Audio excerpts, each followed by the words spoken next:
some of that already. Shulamit, you, the boy before, and certainly someone like myself, we've got a lot more natural weight than you do, yeah? So what you need to have is a posture that will use all of the weight that you've got. Let me give you a couple of examples of how important this is. Right now I notice that if I drew a line from your bottom to your head, it wouldn't be, you could sit up a little taller by just stretching out your spine. If the cello is very high up and a lot of the torso then is down underneath the bowing area, look at that. I'm not pressing, I'm just drawing the bow. Now I'll lean back, noticeably thinner, right? I'll lean back even more. It's amazing. Not doing anything. Okay, now of course I'm going to exaggerate this to really bring the thing home, okay?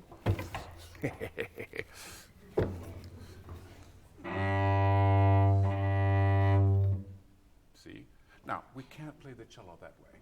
But certainly, even with being able to hold the instrument, to move the end pin out just a little bit further. You don't have to do that now, but every time you set up where you normally feel comfortable, readjust and move the end pin about an inch or so further out.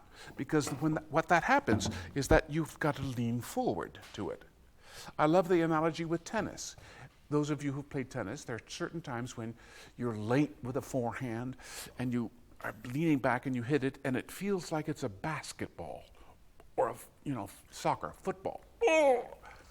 Other times, you don't have to move, the ball's coming towards you, so you get your racket back and you transfer your weight and you hit it, and suddenly, if you get it just right, it feels like a ping pong ball. The ball is the same, but it's the use of this weight that can make incredible difference with your tone production. So if we are sitting slightly back, straight up, but now really leaning forward, you get a lot more sound with the same, lack of effort. I'm not really putting any effort into it. The other thing is, you've been told that playing, I'll ask you, how do we play loud? Tell us. Closer to the bridge. Closer to the bridge, exactly. How else? Use the weight of my arm towards the cello. Yeah, we're talking about that now, for sure. There's another way. What is it? Bow speed. Exactly. Very good. That is usually not thought of as much, because basically it's rather uncomfortable to move from here down to here really a lot faster, particularly since when we draw the bow slowly, we get the difference between the wrist being up like this. If I don't change the wrist, you can't draw the bow. So it has to go down to keep the bow in the place. And by the time we get here, the wrist is bent that way. It started out like that. So this is happening for every stroke. Now here, if I don't move the bow correctly on the way up, again, this happens. So this has to go up and down. When we move the bow very quickly, how to do that accurately so that we really stay in one place, it takes a great deal of coordination. So that's one of the reasons why that's overlooked. Let's try a few of these things. First of all, make your first attack with both hands. That means with a bow, like that. Do that on the open A string. You're getting the bow in the string and then biting it. And that's, therefore, the amount of weight of your arm and the weight of the stick itself is a certain amount, and then you're getting it. But if you come from about this far away and let it fall, then you get that extra gravity. Much stronger attack, see? Now, let's do that with the left hand, without the bow. Go like that. That's right. Now, do them together. That's much better. That girl. Okay, now when you've got this,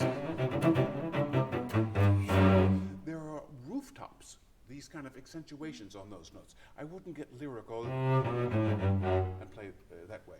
Now, I want you to start from the low F sharp. Let's analyze this section. This is a section that is going to be transitioning keys into the B minor. And it goes, it just sort of meanders through. From here, you need to have it more searching. The orchestra part is rather complicated rhythmically, and then you have a moment of solo. You have a moment of cadenza. There's where we're all listening to what you have to say because you're the leader, So don't play absolutely in time. From the low F sharp. Do you see where that is?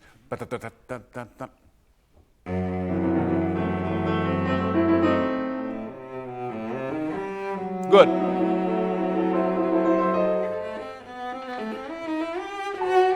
That's much better. Yeah. Now you can think about that a few times. Here's another way of doing it. Same place.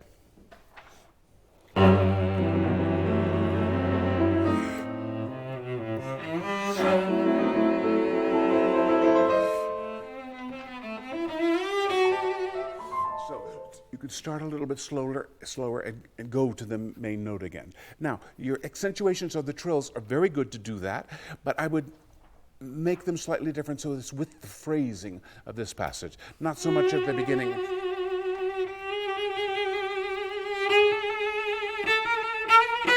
And just more stronger at the end. Do from the trill.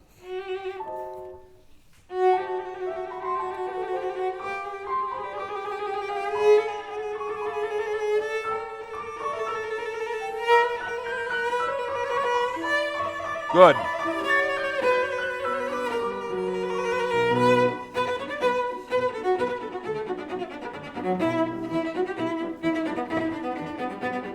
Okay, let me show you something that this is a so-called bouncing bow passage, a spiccato passage. Often a composer will say staccato, but staccato, of course, means like the locatello sonata in a string language, all one direction. But it means a short note. Now, there are two ways to playing a spiccato, like this, where the stick and hair are jumping off the string, hitting the string and jumping off again. I think you're using a little bit too much of that style. Violin, you can do that more, but the cello is in the register where there are instruments in the orchestra or the piano part, right hand of the piano, above you, and below you. So you're in the middle. That submerged feeling means that you need to be able to articulate it better. What we do then, therefore, is to keep the bow, the hair on the string the whole time. Like that. So there's not any decay of sound. A bouncing bow means that it's off the string, decaying, and dying. Would you just hit one note and hold it down? It's getting softer and softer. And after a while, you don't hear it at all. So that's what this is like with the bow. Now, I'm telling you to get a good attack at the beginning of the note, but keep the hair in the string for the next one. This is an off-the-string spiccato. This, the hair stays on the string, and the stick goes up and down.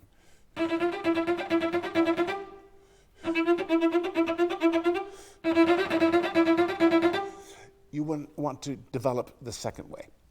Okay? Now, let's add these forte pianos to our Dvorak. Oftentimes, the first one is done,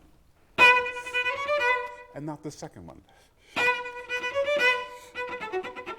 Now, ba-da-da-da, there's a piano dynamic. Do you know that? Piano. It's very difficult to sort of change volumes level, but you can just go a little bit da-da-da-da-da-da-da-da-da. Yeah?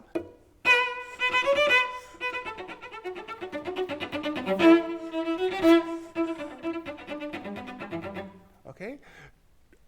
Just there, from number 4.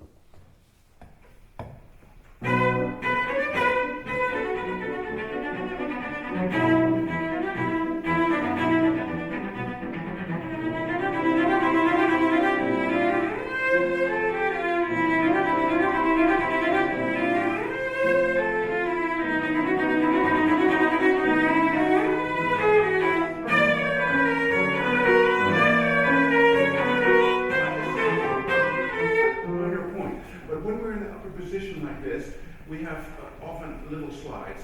And if you slide with the elbow, as you do to get around the whole cello, it's got to be very accurate with that, and you've got to sort of tense it up. Those two slides. But they're such short ones. Why don't you just leave the elbow at an angle and do it in the fingers in the hand?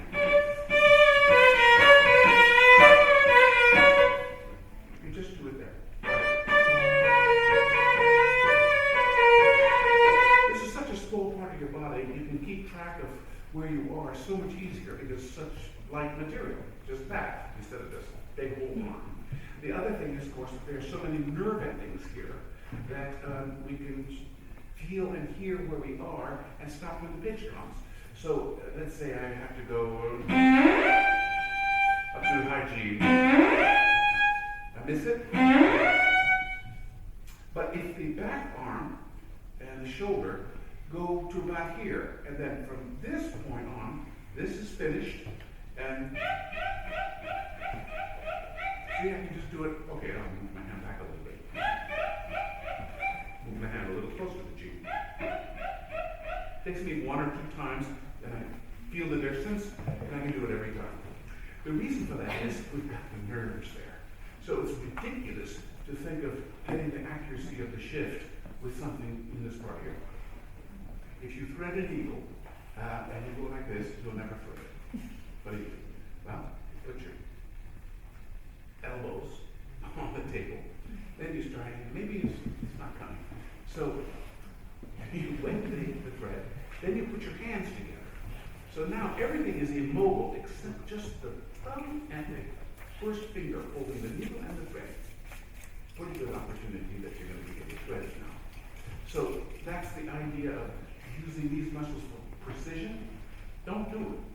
Use it for the maximum part of the larger part of the long shift that you have on the cello. This fingerboard's that long, the violin's fingerboard's only about this long. So we've got to really do that. But I'd stop earlier and then really take over. So, and it's a gradual thing. You can practice like.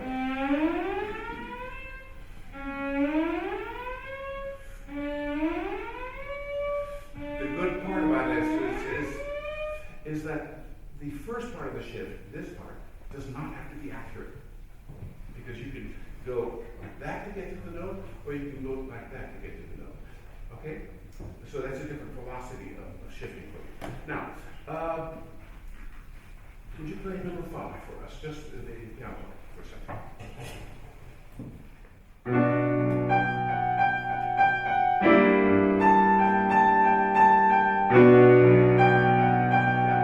There's trills missing in the inner voices because he has to go to play da, da, da, which is yearning. But here, in the way he's playing it, we don't hear that the strings are marked. It's really quite aggressive. Bum, bum, bum, bum. Which you play there, and I'll play the accompaniment. You'll see that is just inappropriate to the other information that you have with the rest of the material that's given us, all those notes in the orchestra, and how all the parts are marked. They're marked staccato, forte, fortissimo. I don't remember it's forte, fortissimo. Like that, okay? So, just right there, number 5.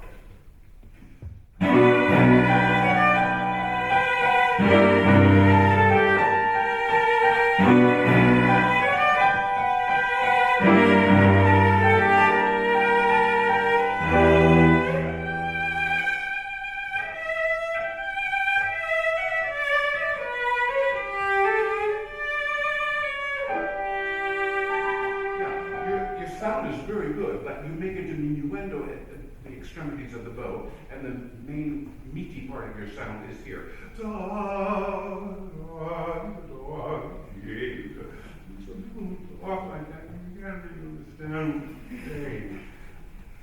Keep the line sustained.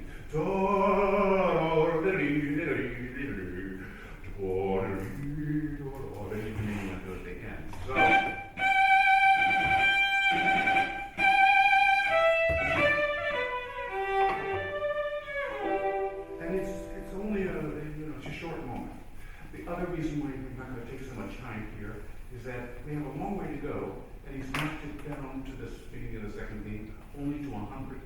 Most people play below 80 in the metronome. So they're playing.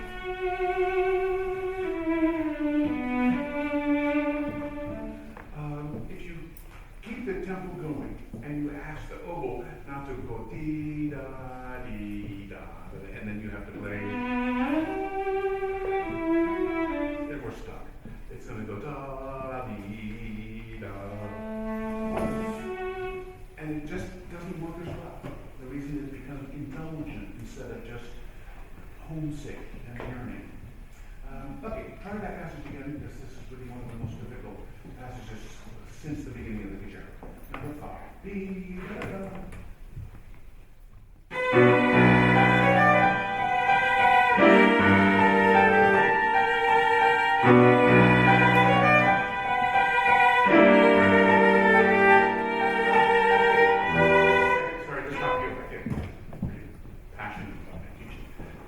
Other way you can play louder, of course, is you set more bow, but you're not using more bow when it's more difficult in the 16th notes. You're playing. You're using only about an inch. Really move it. The other way of playing louder is to vibrate wider. That means if I play without vibrato, if there's certain point and starts to fourth. Now this pressure will be fine if I vibrate. Now if I vibrate like this and I press more, it starts to fourth. Then I vibrate more, and it's okay again. This vibrato, just so you know, was this wide. When I play soft, you see that it's not usable. It just sounds like a retired Hungarian soprano. But you can actually do it with the bow, and it'll enable you to press harder with the bow, and then also pull more. This is fortissimo. It should be utmost strength. When you do something that takes utmost strength, you're going to get tired pretty quick. Okay? So do da da dum da da dum da da dee da da dee dee ra, and you're going to be glad to be able to make a little bit of a diminuendo after you get to the high G, because you're tired. We'll feel that as listeners, and we will have lived through your effort. Suddenly, the listener gets drawn into the trauma of the movement. Okay? Once again.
string to play, we can press much harder. In other words, if I'm playing, it sounds fine. This pressure on the G string, what's that? Sounds forced. Same pressure on the D string, really not so good. D string's so much thinner. Okay, but both strings. So if you want to learn to get more strength in your hand, practice as loud as you can. Sixths.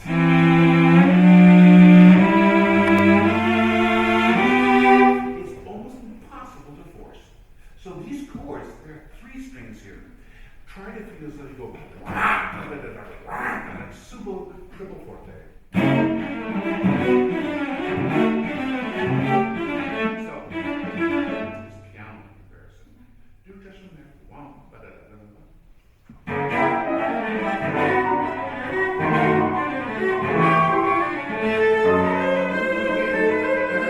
first one. Do that. Okay, now hold the bow really kind of ferociously, like a club, like a baseball bat. Okay, really, and then play with flat air, and when you go up to the upper strings, slap it with your wrist. That. That's it. Good. Now go on.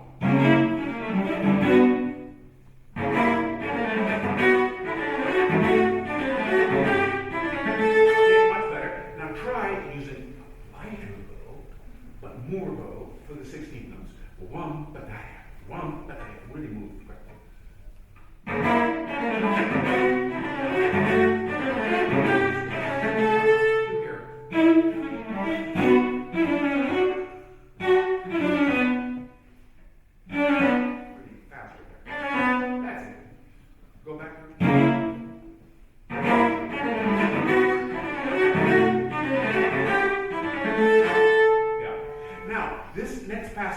Is very clever of Dvorak in that he knows that the cello requires so much more pressure than the violin. If we played like this on the violin, you might crush it in half, right? It's really has to be very, very strong, very muscular. Okay, so since we've got a shorter bow than the violin, and we've got to press so much harder and use so much more bow, the only way around that is compositionally to find figures that are short bows. And that's what it does.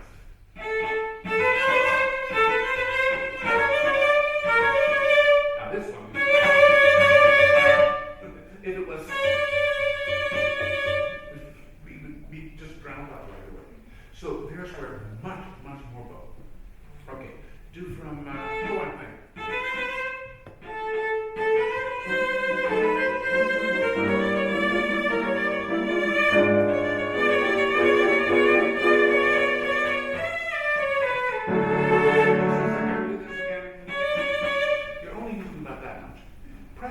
So there's less friction, and you'll see you get louder. So the effort you're feeling here feels great, really good. But if you just use less effort, they feel more with the sound because you're using more bow because you can. Just go there. Ba-da-ba-da-ba-da-ba-da.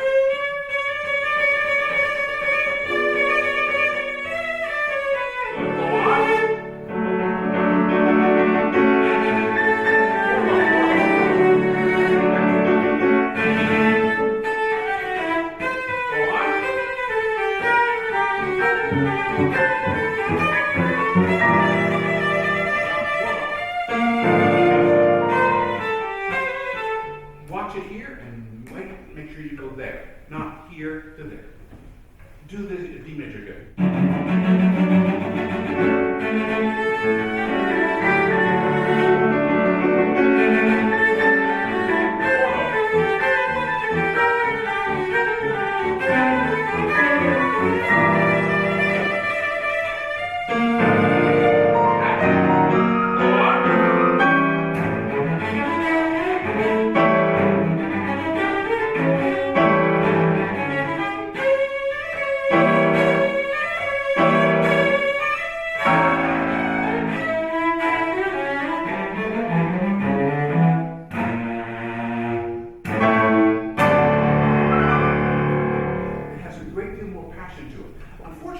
this last passage, you're playing a lot alone.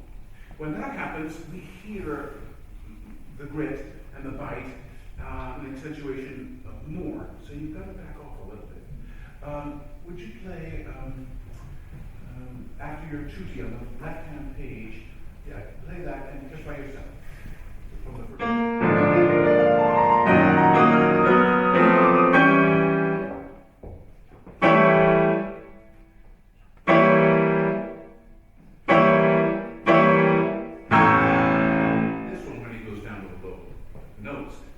Orchestrated differently than the other chords. It's really so clever. The first three chords are just movements. And then the strings, particularly the double basses, for that one. So we need to go with this whole passage to the climax of that moment. And then you have cadenza. Now, you are left alone, and you're saying something that everyone, the whole populace, it's like you come up like the Pope in front of everyone, or the president, or some sort of dictator. Okay, so you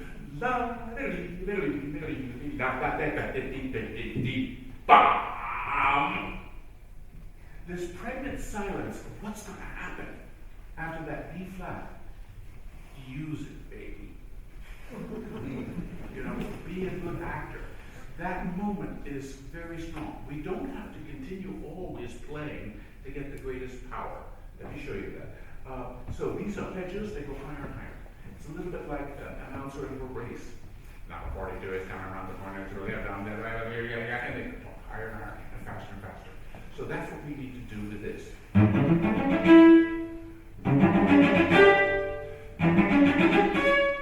Okay? The same part, both are right.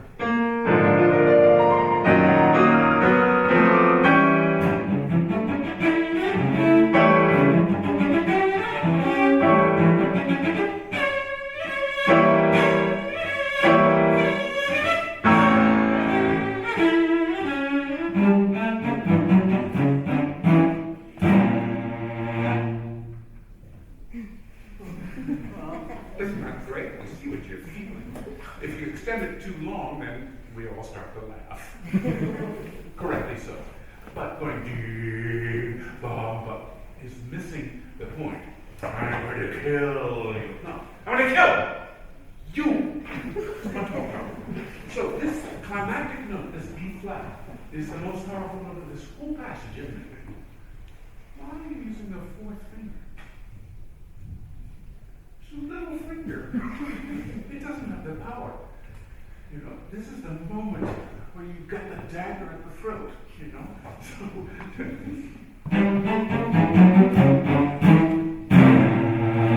I like to do it on the G string because it's a longer string length. I can get a little bit more on that note than over there. When I do hit it, it's a little tubby. Then I hit it with the two fingers very close to each other, second and third finger, so the vibrato on the B flat starts from about there. And I have then a finger about the thickness of an orangutan with two fingers. And then you can just get more power. Okay, I've given you a lot of ideas. You don't necessarily have to do them right away. But try from the beginning. You see that this can't be that way. You have to keep it clean. Okay? Same.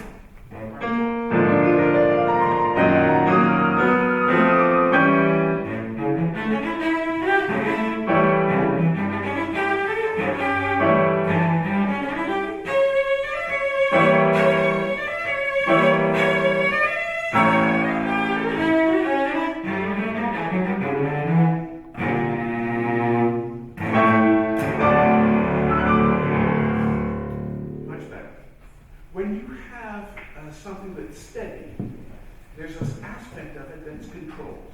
And sometimes that sort of cold steel is absolutely really frightening. But sometimes it's better to get a little hot under the collar, that when you've got to control yourself. Your trumpets, which are marked retard one time, the second time is marked multi retard. Da da da da da da da da. It's too even. Da da da da da da. So it's disjointed. That way, the power that you get to the low B flat will be stronger. I mean, we're not playing it stronger. We're just enunciating the sense. Back to the beginning. Can you do these chords? You need to hold the wrist very, very firm. Beginning of the cello chord.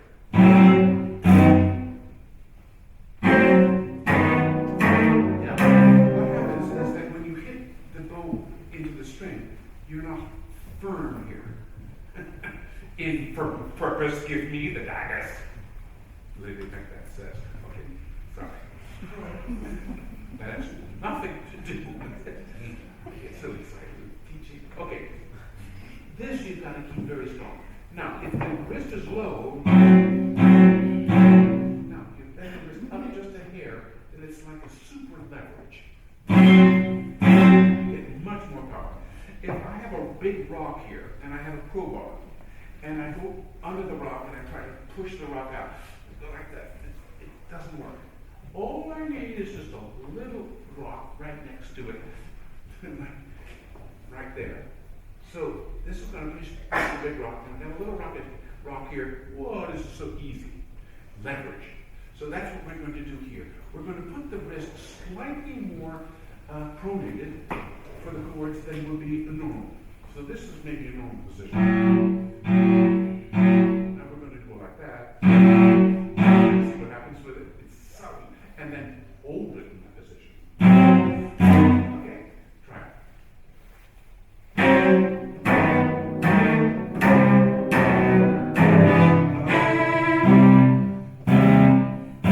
Don't move the wrist at all for the first half of the bow. You'll use only a half of a bow for now.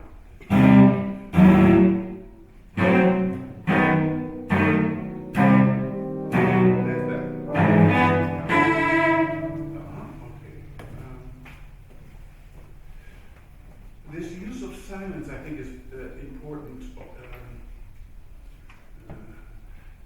Do your very beginning, just the chord there.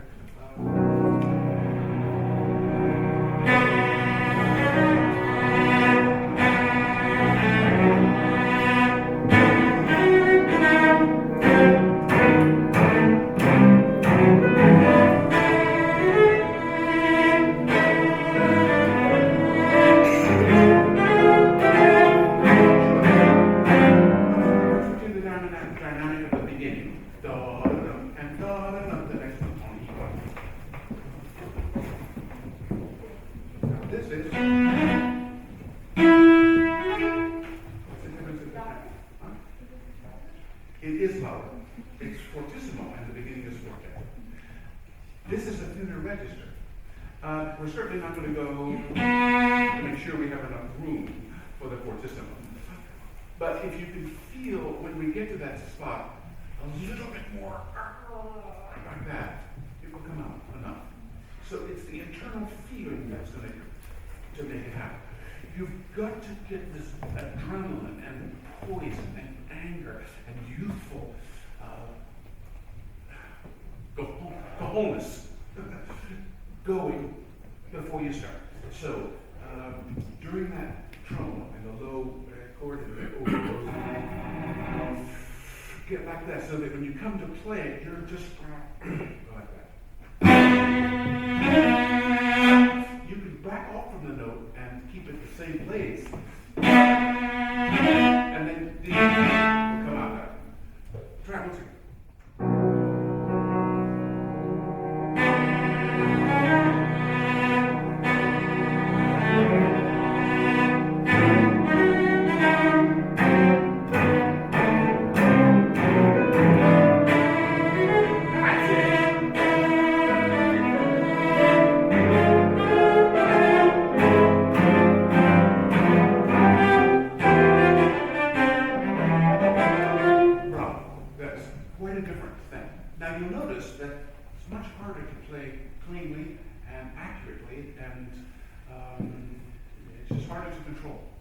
The only way you can learn to control that is to live in that realm for more time.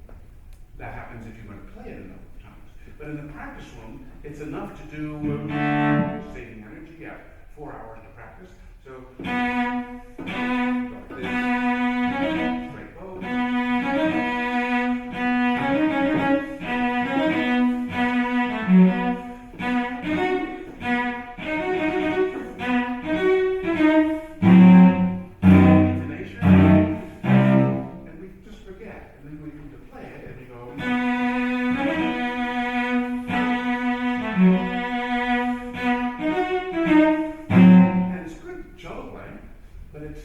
What you got just now. So you have to get from inside the feeling and let it permeate and infect your entire system. Contrarily, when it's very delicate, you can do the same thing. Let me play the one bar before the second theme in D major. It's after, maybe before 6.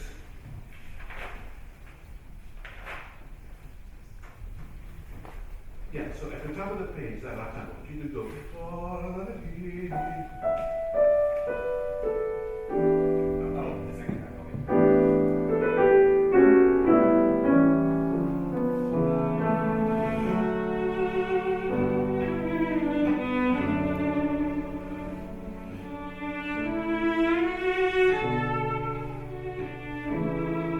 I would play over again. Demand from yourself more and more tender and painful and sorry and reminiscent and sad, more and more, to get more out of it. So, now here.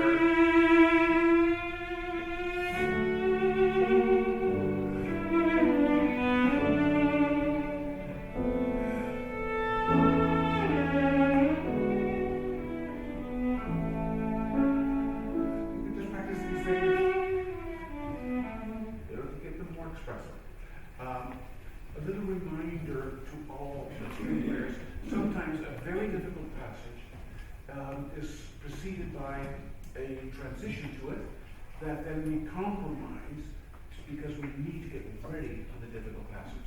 This is a case in point.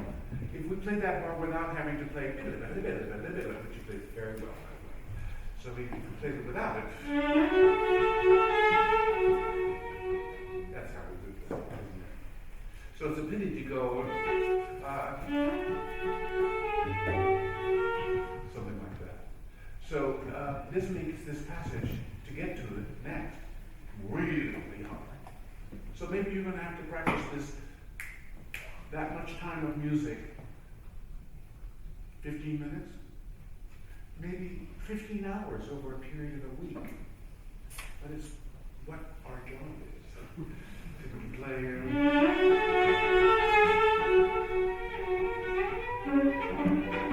get into the next passage.